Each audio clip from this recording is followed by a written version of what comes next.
So today's show is all about celebrating fall, and we have two really fun fall dessert recipes coming up for you. We're going to do caramel apple cookies, taffy apple cookies, and then we're going to take pumpkin pie to a whole nother level. We're going to do butter pecan pumpkin pie. The Happy Cookie Lady is here, and we love her desserts and her recipes. But I thought we'd start out the show with a pork roast recipe with a cranberry pear chutney. And I love doing a pork roast in fall. It's just that great classic fall comfort food. Your house smells so good. And we'll dress it up with a little bit of a sauce. So that's what I'm going to get to work on right now, is the sauce. Now, I get questions all the time. I love pork, but it tends to be dry. I have my secrets and tips for that. Don't overcook your pork roast. The magic number these days is 145. That's the internal temperature you're looking for. Just pick up one of those instant read meat thermometers for, you know, 10, 12 bucks. You'll use it for everything. And when your pork chops, pork loin, pork roast, whatever you're cooking that's pork hits 145, it's done.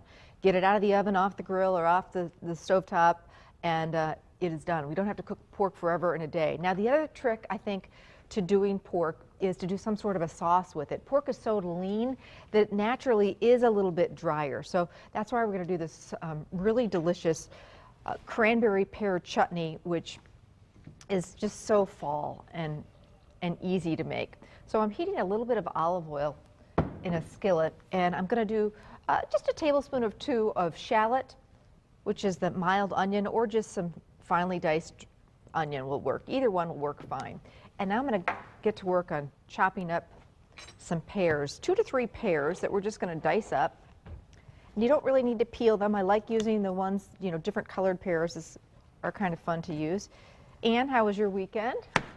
Well, I worked it. Oh, Ann worked this weekend, but it was good. Good Packers game last night, which is always good. Yeah, I actually saw part of it. You didn't go to bed before it all ended? I went to bed and then I woke up. Okay. Well, good thing you woke up. Aaron Rodgers was amazing last night.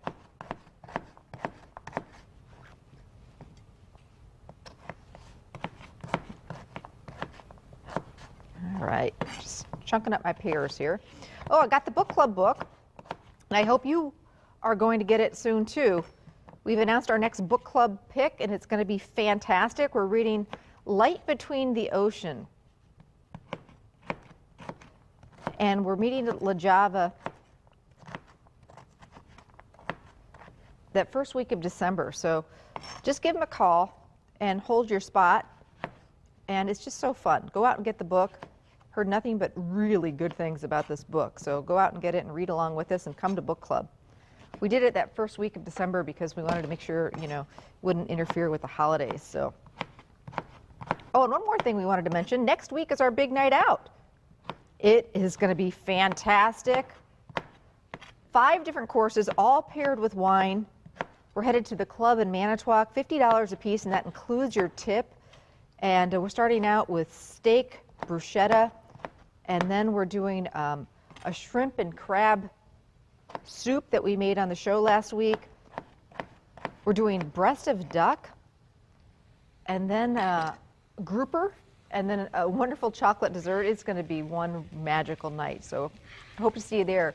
Go online, fox11livingwithamy.com, and you can get all the information, but time's running out on that one, so we need you to sign up as quickly as possible. All right, so we're just waiting for our onions or a shallot to just get a little bit soft, and now we're going to add the pear. And this you can do once you get that roast in the oven. And if you're having company over, you can actually make this chutney, you know, even quite a bit ahead of time. So a chutney basically is, it's kind of a sweet and sour fruit sauce. So we've got some brown sugar to sweeten it up a little bit of apple cider or apple juice, just whatever you have, and then some white wine vinegar. So that's got the little bit of the kind of the tartness to it.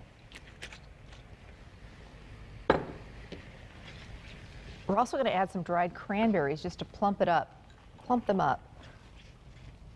That's a good trick. I always have craisins or dried cranberries in my pantry to put on salads and things like that, but if you really want to plump them up and kind of bring them back to life, heat them up in some, in this case, it's apple cider, but it really does makes them taste like fresh cranberries. So I'm going to let that cook a little bit. I'm going to get to work on the pork roast. Got a gorgeous pork loin roast here that we picked up at Festival Foods, and then I'm going to do some fresh herbs with it. Fresh herbs make such a difference if you've still got some hanging around from the garden. I'm just using some rosemary and some thyme, just taking the leaves off the rosemary and the thyme here. I'm going to give them a rough chop. Just smells so good. You could also use dried herbs. That's fine too. There's nothing like fresh, that's for sure.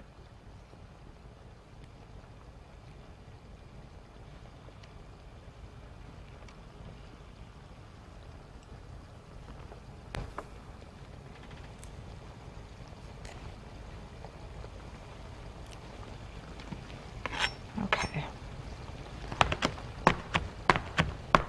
Just going to give them a rough chop. Now, not only does the roast that we've got in the oven smell good, but this chutney smells really good. Bringing those great fall flavors and scents into your home.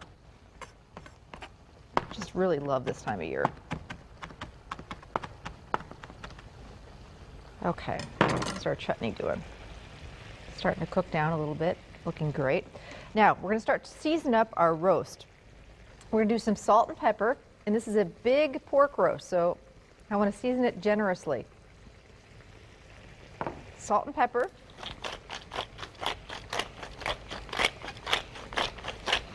Also going to do a little bit of garlic powder.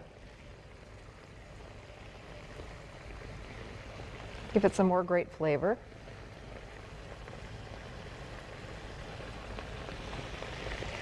I've got some mustard. This is just Dijon mustard. A couple tablespoons of that, and we're just going to smear that all over the roast. And it's going to give it kind of a really nice crust.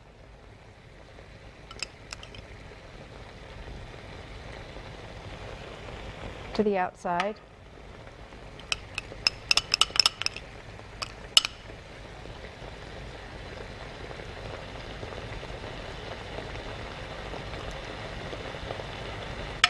Now we're going to take some of those fresh herbs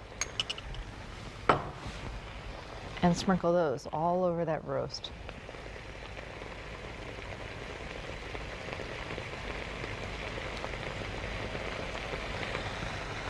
All right, we've had this roast in the oven for about an hour now, but again, you want to use that instant read meat thermometer. That is the key. And then the big thing is that people want to just take out a roast, a beef roast or pork roast in this case, and just cut right into it. Not a good idea. That's my other, secret or tip to making sure that the roast is nice and juicy, is let it rest for 5 to 10 minutes before you slice right into it. Wow, what a difference that makes. Oh, does this look fantastic.